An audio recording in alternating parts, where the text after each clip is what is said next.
અહેમદાબાદ મિત્ર ન્યૂઝની ટોપ 10 ખબરોમાં આપનું હાર્દિક સ્વાગત છે. સિંગલ યુઝ પ્લાસ્ટિક પર સંપૂર્ણપણે પ્રતિબંધ. ગુજરાત હાઈકોર્ટ દ્વારા શાકભાજી અને ફૂડ બજાર સહિતની જગ્યા પર પ્લાસ્ટિકની થેલીઓ પર અસરકારક પ્રતિબંધ લાવવા માટે આદેશ કર્યો છે, જેના પગલે મ્યુનિસિપલ કોર્પોરેશનની સોલિડ વેસ્ટ મેનેજમેન્ટ કમિટીએ શહેરમાં પ્રતિબંધિત પ્લાસ્ટિકની થેલીઓ રાખનાર ફેરિયાઓ વેપારીઓની સામે દંડની કાર્યવાહી કરવામાં આવશે. સેવન્થ ડે સ્કૂલનો વધુ એક વિવાદ સામે આવ્યો. અમદાવાદની સેવન્થ ડે સ્કૂલનો વધુ એક વિવાદ સામે આવ્યો છે. સ્કૂલના પ્રાથમિક વિભાગમાં વર્ષ 2017-18થી આરટીઈમાં એક પણ વિદ્યાર્થીને પ્રવેશ આપવામાં આવ્યો નથી. સ્કૂલે આરટીઈની બેઠકોમાં સામાન્ય વિદ્યાર્થીઓની જેમ ફી વસૂલી છે, જેમાં 2017થી 18 8,000 વિદ્યાર્થીઓને આરટીઈમાં પ્રવેશ ના આપીને 19 કરોડની ફી વસૂલી છે. હાલ આ મામલો કોર્ટમાં ચાલી રહ્યો છે, જેનો ચુકાદો પણ આવશે. વસ્ત્રાપુર, પ્રહલાદનગર, બોડકદેવ સહિતના વિસ્તારોમાંથી 8 દિવસમાં 15 જેટલા પેટ ડોગના અંતિમ સંસ્કાર થયા. અમદાવાદમાં ગુજરાતના સૌપ્રથમ સીએનજી પેટ ડોગ સ્મશાન અમદાવાદ મ્યુનિસિપલ કોર્પોરેશન દ્વારા શરૂ કરવામાં આવ્યું છે. આ પેટ ડોગ સ્મશાન શરૂ કરવામાં આવતા મૃત્યુ પામેલા પેટ ડોગનો અંતિમ સંસ્કાર કરવા લોકોએ તેનો ઉપયોગ શરૂ કર્યો છે.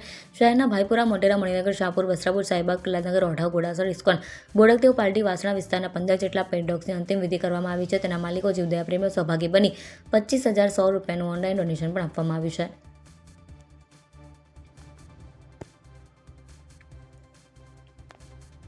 ઉત્તર પશ્ચિમ ઉત્તરના પવન ફૂંકાતા ગરમીનું પ્રમાણ વધ્યું. રાજ્યમાં હાલ ઠંડી ઘટી છે અને દિવસે ગરમીનો અહેસાસ શરૂ થયો છે. આગામી 4 દિવસ તાપમાનમાં કોઈ ખાસ ફેરફાર નહીં થાય, પણ ત્યારબાદ 2 થી 3 ડિગ્રી તાપમાન વધશે. હવામાન વિભાગના જણાવ્યા અનુસાર આગામી દિવસોમાં દક્ષિણ ગુજરાતના અમુક વિસ્તારોમાં તાપમાનમાં 2 થી 3 ડિગ્રીનો ઘટાડો નોંધાયો છે, જ્યારે બાકીના વિસ્તારમાં કોઈ ખાસ મોટો ફેરફાર જોવા મળ્યો નથી. રાજ્યમાં સૌથી ઓછું તાપમાન નલિયામાં 11 ડિગ્રી સેલ્સિયસ અને અમદાવાદમાં 16 ડિગ્રી સેલ્સિયસ નોંધાયું છે. હાલમાં મહત્તમ તાપમાન સામાન્ય કરતાં 3 થી 4 ડિગ્રી ઊંચો નોંધાઈ રહ્યો છે.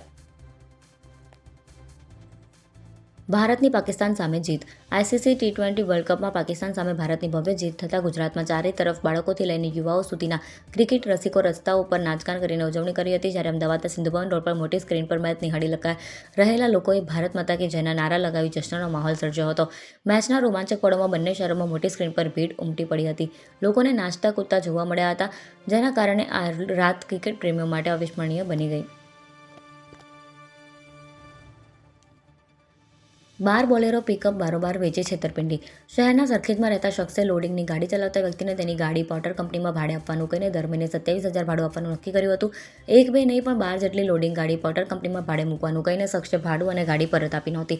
ગાડી માલિકે તપાસ કરતા ગાડી બરોબર વેચી દીધી હોવાનું સામે આવ્યું હતું, જેથી ઉકળભાઈએ ઇકબાલ વિરુદ્ધમાં સરખેજ પોલીસ સ્ટેશનમાં ફરિયાદ નોંધાવી છે.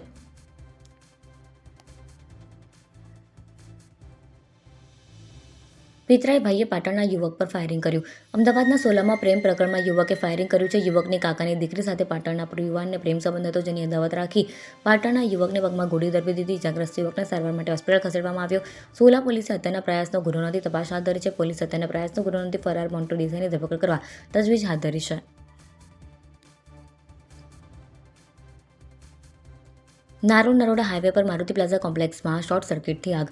અમદાવાદના નારોલ નરોડા હાઈવે પર કૃષ્ણનગર વિસ્તારમાં વિજય પાર્ક પાસે મારુતિ પ્લાઝા કોમ્પ્લેક્સમાં આવેલી દુકાનમાં આગ લાગવાની ઘટના બની. ફાયર બ્રિગેડની 4 જેટલી ગાડીઓ ઘટનાસ્થળ પર રવાના કરવામાં આવી. ફાયર બ્રિગેડની ટીમ સ્થળ પર પહોંચી પાણીનો મારો ચલાવી આગને કાબૂમાં લીધી.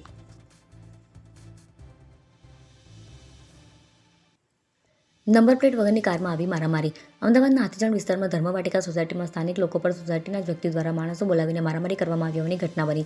કાળા કલરની નંબર પ્લેટ વિનાની કારમાં આવી 5 થી 6 જેટલા શખ્સો દ્વારા સોસાયટીના રહીશોને મારવામાં આવ્યો. મારામારીની ઘટના સોસાયટીના સીસીટીવીમાં કેદ થઈ ગઈ. આ મામલે વિવેકાનંદ નગર પોલીસ સ્ટેશનમાં જાણ કરવામાં આવતા પોલીસ ફરિયાદ નોંધવામાં આવી હતી, જેના પગલે પોલીસે 6 આરોપીની ધરપકડ કરી. નારોલમાં 10 દિવસમાં એજન્સીની 5મી રેડ. અમદાવાદ પીસીબીની ટીમે મોડી રાત્રે નારોલ દેવ હોટલ નજીકથી એક દારૂ ભરેલી કારને ફિલ્મી સ્ટાઇલમાં ઝડપી લીધી અને તેમાંથી દારૂનો જથ્થો અને ડ્રાઈવરને ઝડપી લીધો. ડ્રાઈવરે દારૂનો જથ્થો નરોડાના વિપુલે મોકલાવ્યો હતો અને તે જથ્થો સાઈબાગના બુટલેગરો વિકો ઝાલા, અમિયા અને લાલાને પહોંચાડવાનો હતો.